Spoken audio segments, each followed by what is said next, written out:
সবাইকে শুভেচ্ছা। এই লেসনে আমরা physics first part Newtonian mechanics chapter থেকে আরও 10টি এমসিকিউ প্রশ্ন নিয়ে আলোচনা এবং বিশ্লেষণ করব।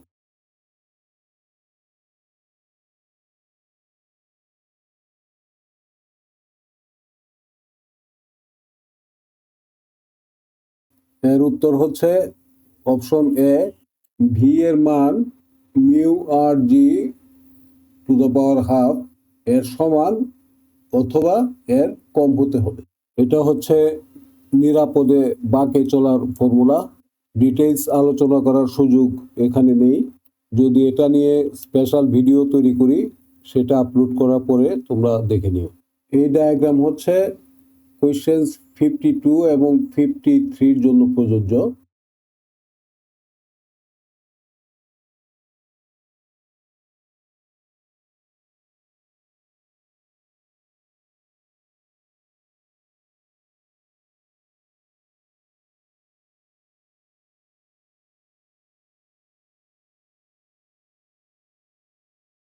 কোয়েশ্চেন 52 এর আনসার হচ্ছে option A, 2 metre per second square. উত্তর একেবারেই সহজ। ফোর্স দেয়া আছে 120 নিউটন।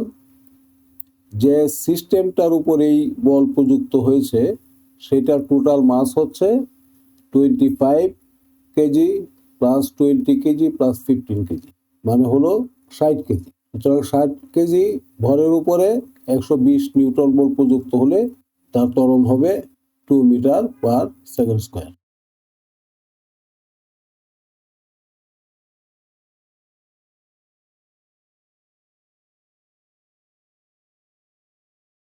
কোয়েশ্চেন 53 এর উত্তর হচ্ছে অপশন সি, 5:9। অথচ দুঃখজনক হলেও এটা সত্য যে টেক্সট বইয়ে এই ফলটা উল্টা দেওয়া আছে, ভুল দেওয়া আছে। এই ফোর্স অ্যানালাইসিসের উপরে আমার বেশ কিছু ভিডিও আছে, সায়েন্স ইনসাইটস নামক যে প্লেলিস্ট আছে সেখানে। তোমরা সেগুলো ঠিক মতো ফলো করলে এই ফোর্স সংক্রান্ত অঙ্ক কখনো ভুল হওয়ার কথা না। যাই হোক, এই এফ বল পুরো সিস্টেমটার উপরে প্রযুক্ত হয়ে 2 মিটার পার সেকেন্ড স্কোয়ার ত্বরণ সৃষ্টি করেছে।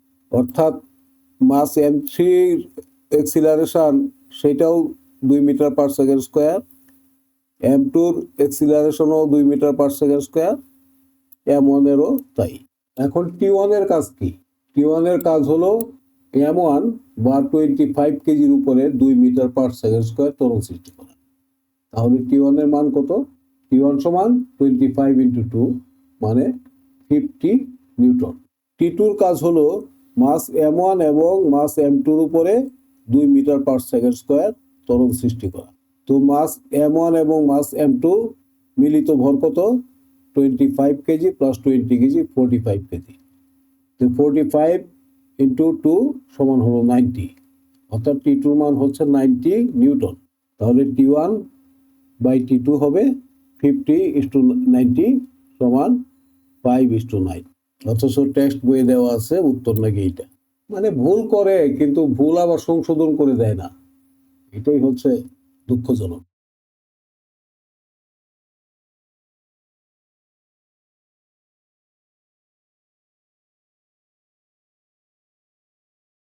এটার উত্তর হচ্ছে অপশন বি, 3/2 mr স্কোয়ার। এটা কি বলেছে আশা করি পরিষ্কার।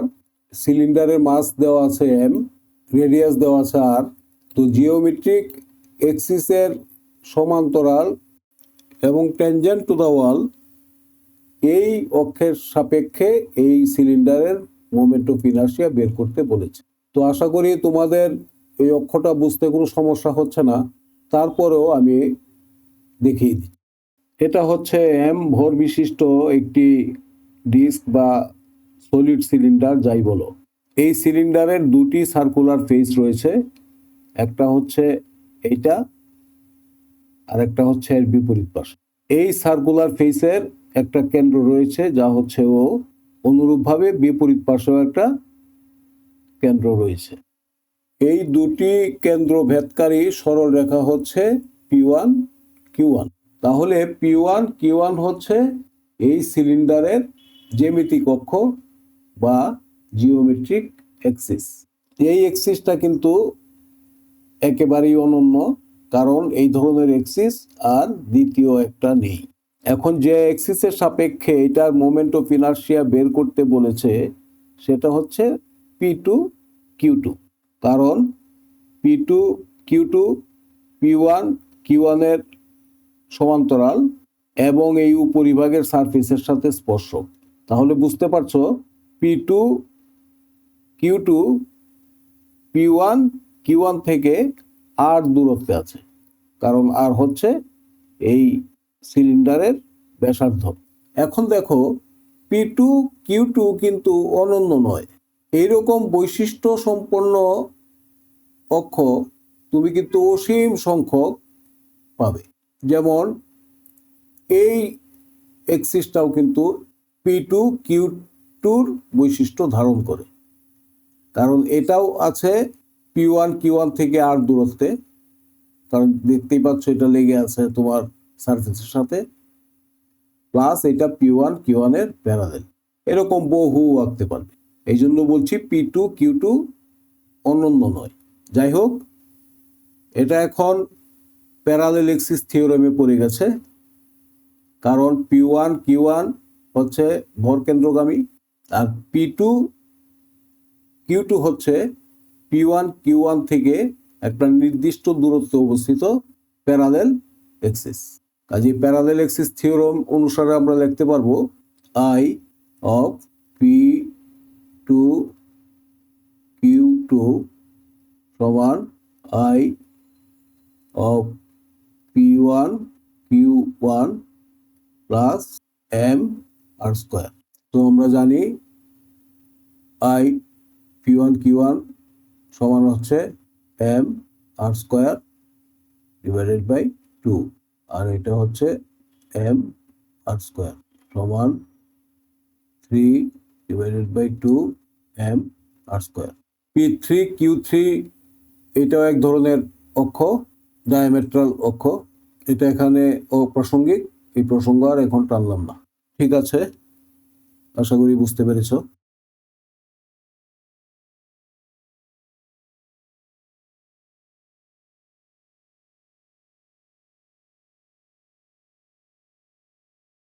এর উত্তর হচ্ছে অপশন সি, নিউটন মিটার। কারণ টর্ক মানেই হচ্ছে ফোর্স ইন্টু ডিস্টেন্স, তো ফোর্সের একক নিউটন আর ডিস্টেন্সের একক মিটার, অন্যগুলি তো এটা প্রশ্ন আসে।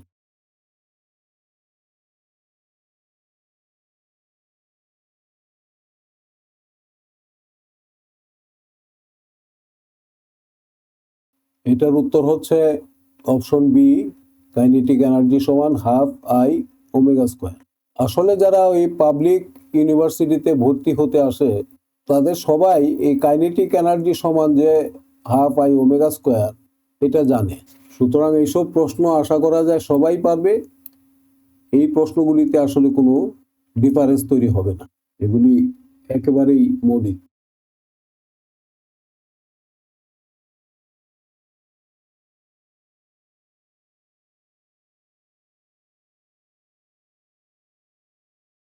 উত্তর হচ্ছে option A, M R square by 2। এটাও খুবই মৌলিক ধরনের প্রশ্ন, আলোচনা করার কিচ্ছু নেই। এটা অলরেডি আগের একটা প্রশ্নে রিটেন লেকচার দেওয়া হয়েছে, ভালোভাবে দেখে নিন।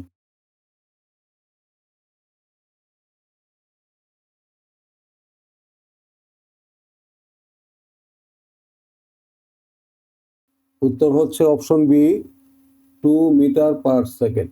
এখানে কি একটা ফোর্স দেয়া আছে, মাস দেয়া আছে, তো এই দুটো থেকে তোমরা পেয়ে যাবে এক্সিলারেশন এ। সেই ফোর্স আবার প্রযুক্ত হয়েছে একটা স্থির বস্তুর উপরে, 4 সেকেন্ড ক্রিয়া করেছে, তো চেয়েছে বেগের পরিবর্তন। তো এ সমান আসলো F/m সমান 0.5 মিটার পার সেকেন্ড স্কোয়ার। বেগের পরিবর্তন হলো এটি সমান 2 মিটার পার সেকেন্ড। খুবই সিম্পল।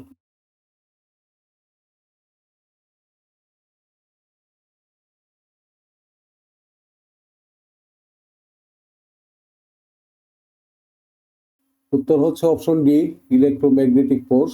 এগুলি ক্যালকুলেশন করা কিছু নেই, এগুলি জানতে হবে। এখানে দেখো লেখা আছে, the attraction between proton and electron arises from opposite electric charges, hence it is due to electromagnetic force.